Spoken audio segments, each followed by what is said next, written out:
ওই ব্যক্তি খেয়াল করে দেখলেন, ওই জান্নাতি সাহাবী বললেন, এই ঘরের মধ্যে আমি থাকি আর ওই ঘরটা খালি থাকে, ওই ঘরের মধ্যে আপনি থাকবেন।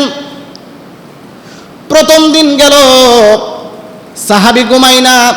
তিনি লক্ষ্য করে দেখলেন ওই ব্যক্তি এমন কে আমল করে, আমি দেখতে চাই তার আমল এমন কে আমল আছে যার জন্য রাসূল তাকে জান্নাতি বলে ঘোষণা দিয়েছে। আমি তা দেখতে চাই, আমি তা বুঝতে চাই, আমি তা নিজে আমল করতে চাই। তিনি খেয়াল করে দেখলেন ফজরের নামাজের আজান হয়, তিনিও ফজরের নামাজ পড়ে, আমিও নামাজ পড়ি।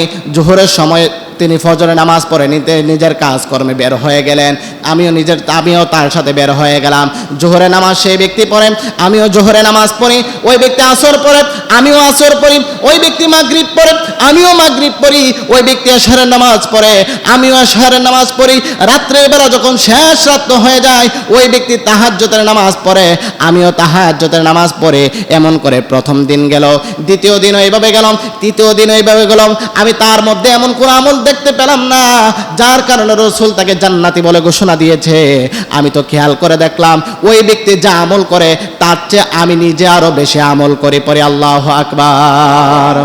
তখন ওই সাহাবীকে শেষ মুহূর্তে বললেন যে আমার তো সময় শেষ, আমি বাড়িতে চলে যাব, কিন্তু তোমার কাছে আমি একটা মনের কথা বলতে চাই, সত্য কথা বলতে চাই। আসলে আমার বাবার সাথে আমার কোনো ঝগড়া হয় নাই। রাসূল যখন তোমাকে জান্নাতি বলে ঘোষণা দিয়েছে, আমি জানতে চেয়েছি তুমি এমন কি আমল করো, তুমি এমন কি কাজ করো যে কাজের জন্য তোমাকে রাসূল জান্নাতি বলে ঘোষণা দিয়েছে। আমি তো খেয়াল করে দেখলাম, একদিন, 2 দিন, 3 দিন খেয়াল করে দেখলাম আমি যা আমল করি আমার চেয়ে তুমি কম আমল করো, তারপরও কেন তোমাকে রাসূল জান্নাতি বলে ঘোষণা দিয়েছে। ওই ব্যক্তি বললেন, আমি এমন কোনো আমল করি না, আমি এমন কোনো কাজ করি না, আমি সাধারণত 5 ওয়াক্ত নামাজ পড়ি, মাঝে মাঝে তাহাজ্জুদের নামাজ পড়ি, কোরআন তেলাওয়াত করি, রাসূলের আদর্শগুলোকে মেনে চলি। কিন্তু হ্যাঁ, আমি একটা কাজ করি, মনে হয় এর জন্য আল্লাহ তাআলা রাসূলের মাধ্যমে আমাকে জান্নাতি বলে ঘোষণা দিয়েছে। আমি যখন রাত্রে বেলা ঘুমাতে যাই, আমি যখন রাত্রের বেলা বিছানায় যাওয়ার আগে মানুষের সাথে আমার যত রাগ আছে, মানুষের সাথে আমার যত ক্ষোভ আছে, আমি তাদেরকে আমার মন থেকে সকলকে মাফ করে দে। তার জন্য মনে হয় আমার রাসূল আমাকে জান্নাতি বলে ঘোষণা দিয়েছেন। পরে সুবহানাল্লাহ।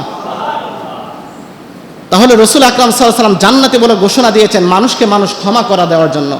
বুখারী শরীফের মধ্যে এসেছে, লা ইয়ারহামুল্লাহু মান লা ইয়ারহামুন নাস, যারা মানুষের উপর মানুষ দয়া করে না, আল্লাহ তার প্রতি দয়া করে না।